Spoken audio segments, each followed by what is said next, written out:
Eu sempre achei difícil entender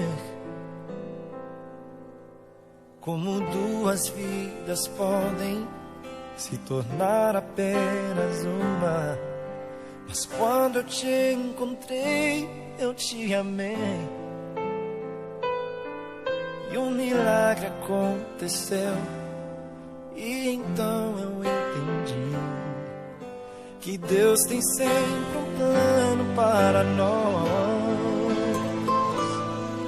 É preciso paciência e ouvir sua voz. O que será que meu Deus pensava quando criou você? Acho que ele estava pensando em mim, porque me deu mais do que sonhei. Deu muito mais do que eu podia imaginar.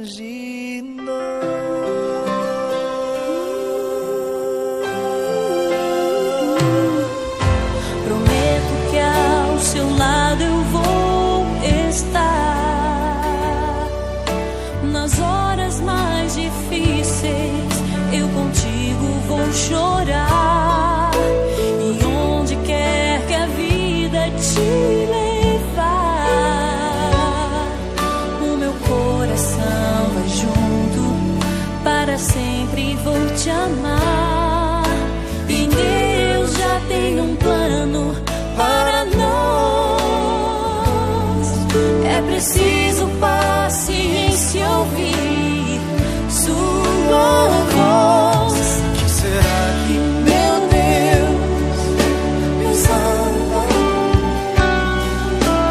quando criou você? Acho que ele estava pensando em mim, porque me deu mais do que sonhei. Deu muito mais do que eu podia imaginar.